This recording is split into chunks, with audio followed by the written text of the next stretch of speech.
Fala pessoal, bem-vindo de volta ao meu canal, meu nome é Lucas Montano e tu está assistindo o canal Lucas Montano. Se tu não ficou preso aí em uma reunião de Sprint Planning nos últimos 6 meses, tu deve saber que o assunto do momento são as LLMs, né? Ou Large Language Model. É um tipo específico de inteligência artificial generativa, como o GPT-4, ChatGPT, tu deve conhecer, né? Que ele é treinado, digamos, com uma grande quantidade de dados para gerar respostas e textos supostamente inteligentes. E como todo programador também é supostamente inteligente, é claro que essa inteligência artificial, ela são capazes de programar. Ou melhor, escrever código, né? Um código decente até mesmo.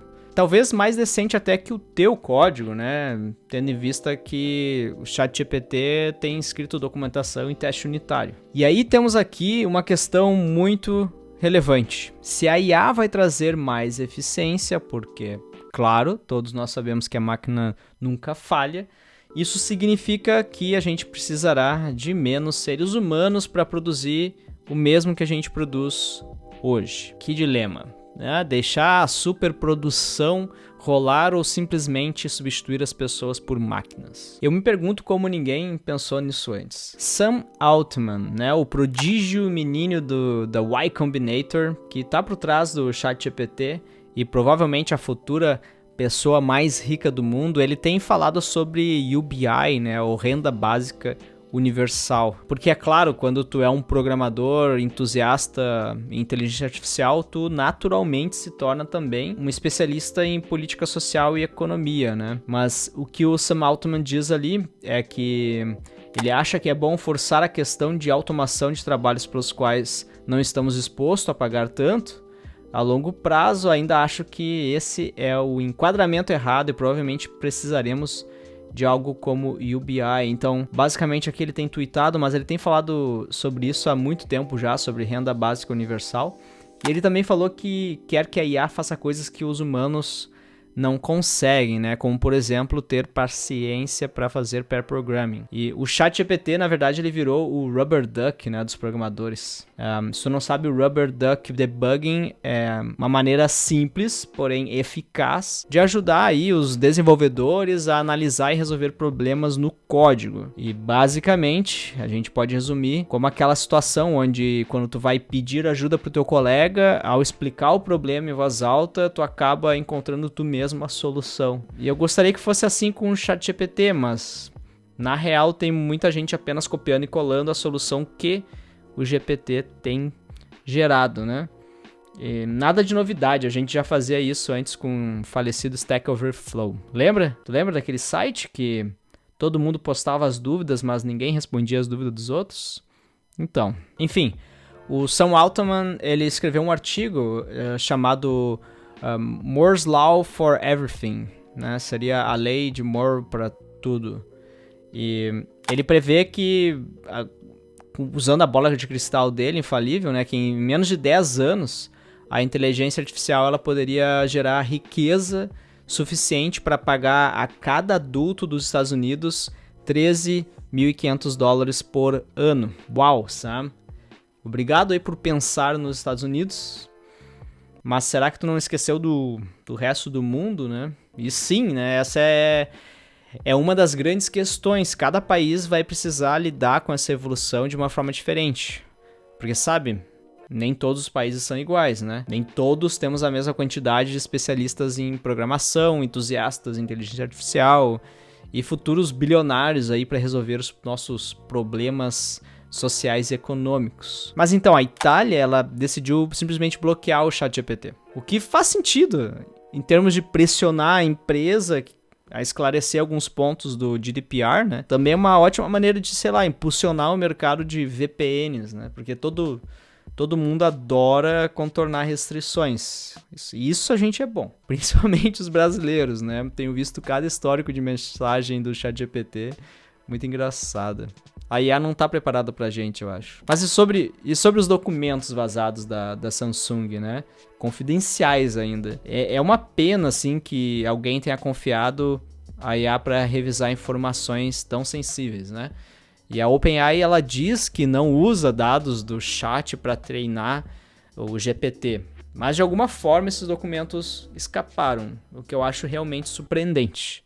E todos nós, a gente quer ter uma vida mais eficiente, mas de preferência vamos fazer isso sem sacrificar ainda mais informações pessoais, né, pessoal? Mas se a galera não tem nem receio de colocar a foto pessoal em um aplicativo de inteligência artificial que avisa nos termos de uso que qualquer imagem gerada através do aplicativo a partir da original é de propriedade da empresa, o que eu posso esperar de documentos confidenciais da tua empresa, né? Mas se a gente voltar sobre esse assunto da tentativa de bloquear o ChatGPT por questões de proteção de dados, né? Politicamente, pode ser uma forma, sim, de pressionar a empresa que está colocando essa solução no mercado a arcar com algumas responsabilidades, né? Mas isso provavelmente não conseguiria ser usado para tentar frear a evolução da inteligência artificial, pois eu acho que a gente já passou desse ponto, né? Não sei se vocês lembram, mas há alguns meses já atrás vazou a Llama, né? O LLAMA da Meta, né?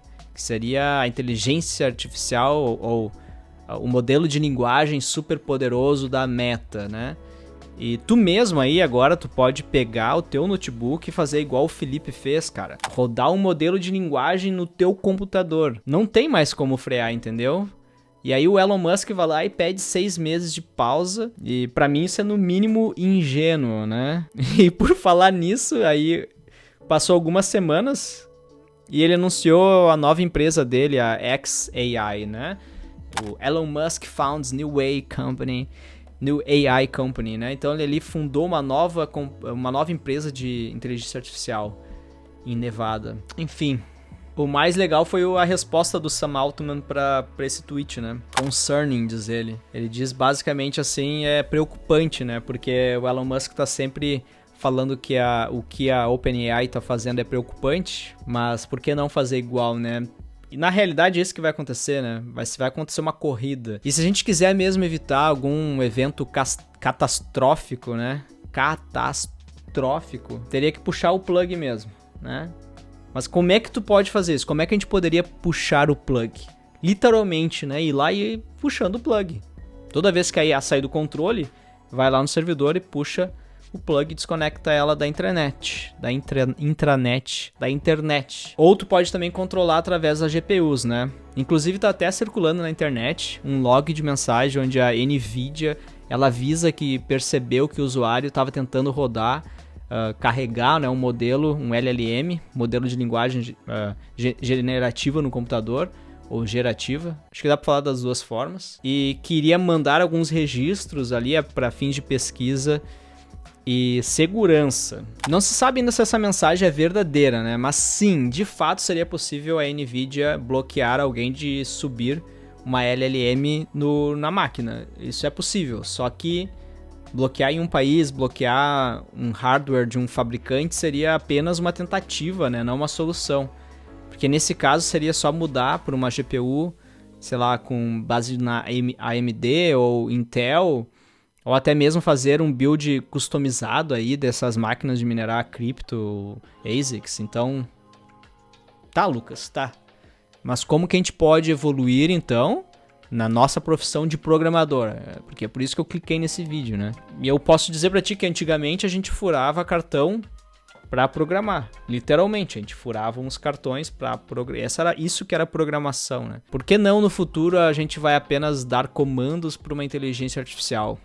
Estilo, sei lá, Homem de Ferro com Jarvis. Mas antes de falar sobre essa profissão do futuro, a Prompt Engineer, talvez tu tenha até ficado em dúvida, né, sobre o que a gente está falando aqui, esse modelo da Meta, inteligência artificial generativa. Então deixa eu explicar para vocês a diferença dessas duas, tá? LLMs é um tipo específico de modelo gerativo de IA focado em tarefas de processamento de linguagem natural.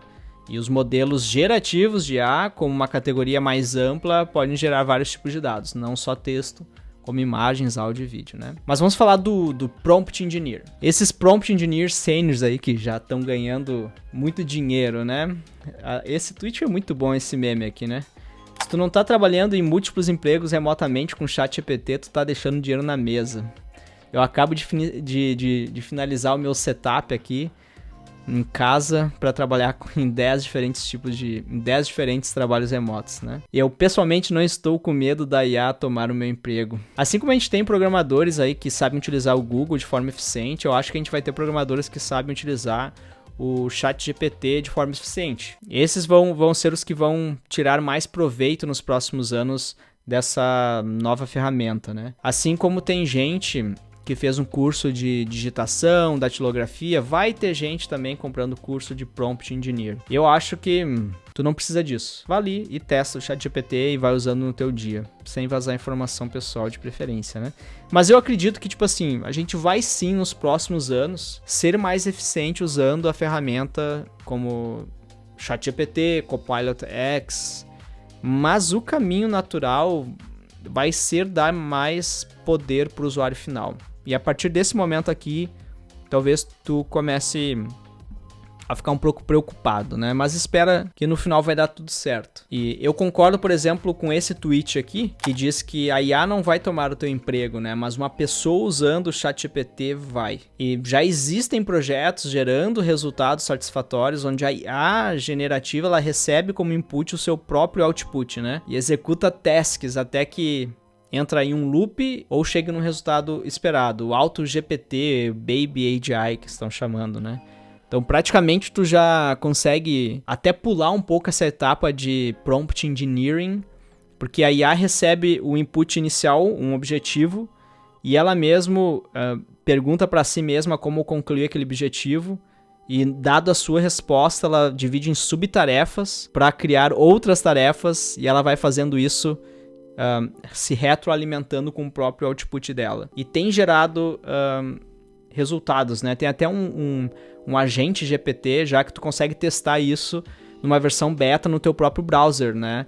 Tu consegue também instalar o AutoGPT na tua máquina aí, usando pip, se eu não me engano. Mas, indo um pouco além agora e falando do ChatGPT e outras LLMs e ferramentas que vão surgir a partir dessas, né? Eu posso dizer que escrever código é um meio para um fim. Eu posso dizer, todo mundo diz isso, né? E se o usuário chegar nesse fim que ele deseja, sem precisar de alguém para escrever uma linha de código, aí é vida, aí viramos, né? Viramos o jogo. Tu como programador aí, usando Midjourney para fazer o layout do teu aplicativo, tu não tá pensando nas pessoas que estudaram anos de design de interface, tá ligado? É só tu ser realista, meu.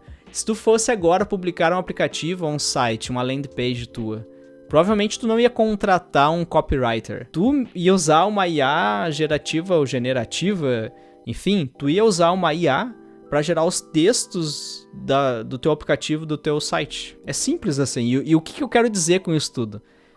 Na nossa cabeça, a gente pensa que a IA ela vai roubar os nossos empregos porque ela vai escrever o código para nós. Mas a gente esquece que a maioria do código que a gente escreve hoje se torna inútil quando a IA nos der a resposta que a gente precisa. Então, imagina quantas horas de trabalho tu já colocou aí no projeto criando um dashboard com gráficos muito massa ali, com filtros de busca. Quem aí não fez uma tabela num sistema, implementou um filtro de busca, paginação? Quantas horas tu gastou com tudo isso? E agora pensa que todas essas horas de trabalho, todas essas linhas de código referente a esses relatórios vão ser obsoletas. Não é que alguém ia usar o ChatGPT para pegar as linhas de códigos para fazer o relatório que tu fez. Tu não tá entendendo, não é isso que vai acontecer. Tu pode simplesmente mudar a forma que a gente interage com o sistema. Então, qual a necessidade de escrever o código para obter uma informação se um assistente inteligente conectado num banco de dados, numa planilha Excel, ou uma plataforma que conecta os dados com a IA, pode gerar relatórios com gráficos, com imagens, ou até mesmo um vídeo com áudio narrando o que o usuário final precisa saber sobre aqueles dados que ele está perguntando. Então, não é que a ChatGPT roubou o teu emprego porque agora ela vai escrever o código do teu dashboard do sistema, do teu relatório. Não, tá ligado? Simplesmente a gente não precisa mais escrever esse código. Mas calma, não se desanima, cara, tá? Não se desanima. Eu ainda acho que tu deve entrar na área de tecnologia. E eu vou te convencer disso, tá? Se eu tivesse começando agora, Mesmo se eu soubesse que tem uma chance da carreira de programador acabar em 5 anos, eu mesmo assim estudaria para me tornar um programador. E olha que se eu tivesse começando agora, eu poderia, sei lá, talvez ser qualquer coisa, né? Eu poderia ser um neurocirurgião, um advogado renomado, um atleta olímpico. Mas mesmo assim eu optaria por ser um programador e trabalhar com programação. Por quê? O que eu faria com o conhecimento adquirido com as outras áreas? O que tu faria com o conhecimento adquirido em outras áreas se a IA vai ser capaz de saber mais que eu mesmo nessas outras áreas de qualquer forma? Então, estudando programação, tu vai desenvolver essa forma de pensar diferente e que vai te ajudar a se adaptar a qualquer mudança do mercado de trabalho nos próximos anos. Qual outra área tu estudaria, adquiriria conhecimento e que a IA não poderia te substituir no futuro? E quando eu digo substituir, tá? Não precisa ser a profissão, mas talvez uma pessoa ser capaz de produzir por 10 e 20 e assim reduzir a demanda por profissionais naquela área. Qual seria essa área que tu estudaria e adquiriria conhecimento e a IA não pegaria o teu emprego? E aí a gente volta lá para minha frase inicial do vídeo, tá? Nós vamos ter uma super produção, produzindo mais e mais, e por isso a gente não vai precisar reduzir o número de pessoas necessárias, ou simplesmente vamos substituir as pessoas por pessoas usando uma IA. Porque não tem o que se produzir além do que já produzimos. Ou tem? A única coisa que a gente sabe aí é que o ChatGPT não pode fazer por nós algumas coisas. E olha só, uma delas é pensar. Sim, cara. A forma que tu pensa, que eu penso, ela é única. E ela é baseada, na verdade, em uma falha no nosso cérebro, que faz ele ser maleável, né? E para uma IA surgir de forma aí, sei lá, a ser uma AGI, né? E ter essa capacidade toda, vai demorar muito tempo. Eu sei que tu tá olhando aí, nossa, surgiu o GPT-3, o GPT 3.5, o 4, agora vai ser usado com AutoGPT, Baby AGI, e deve estar pensando aí, nossa, esse crescimento é exponencial. Em poucos meses o mundo vai mudar. Calma, tá? Primeiro que ainda a gente tá analisando o quão exponencial é esse crescimento. Ou se a gente já atingiu o limite aonde colocar mais parâmetros para dentro e fazer o GPT-20 vai ou não trazer resultados, né? E assim, não é eu que tô falando isso, o próprio Sam Altman postou algo sobre isso esses dias, que ele falou, cara, a empresa não tá aqui treinando um GPT-5, tá? E a gente não vai treinar um GPT-5 por um bom tempo. Ele falou recentemente isso. Já tem estudos mostrando que não é tão exponencial assim o crescimento. Chega um momento que não adianta tu colocar mais parâmetros. A resposta não vai ser mais inteligente. E também, mesmo se não for exponencial, tá? O que se pode ser feito aí com esses modelos que ainda não estamos fazendo é a grande questão. O que se pode fazer com o GPT-4 já, conectando ele na internet, conectando ele com outros serviços? Qual o efeito disso? Esse ainda é um grande ponto. Eu acho que a gente não descobriu ainda o potencial do que a gente já tem. E a gente ainda está se preocupando com algo que a gente nem sabe se vai vir, né? Então faz muito tempo que eu não fico animado, tá ligado? Com vontade de criar um projeto pessoal, um side project, como o Code Crosswords, por exemplo, o jogo que eu desenvolvi durante as minhas férias, que usa o GPT 3.5 Turbo lá, para gerar um jogo de palavras cruzadas com palavras infinitas sobre tecnologia. E a última vez que eu me senti dessa forma foi em 2010, quando eu publiquei meu primeiro aplicativo. E aplicativos na época era um hype, assim, era uma grande novidade. E, de novo, eu estou animado da mesma forma que eu estava animado há 14 anos atrás, 13 anos atrás. Então, ao invés de ficar com medo, se questionando porque tu vai perder o emprego daqui a alguns anos, para uma IA que a gente não sabe se vai ser criada, por que tu não aproveita para estudar sobre o assunto, tá ligado? Criar um produto que usa um LLM, uma IA generativa. Porque na pior das hipóteses, tu vai perder o emprego para algo que tu compreende.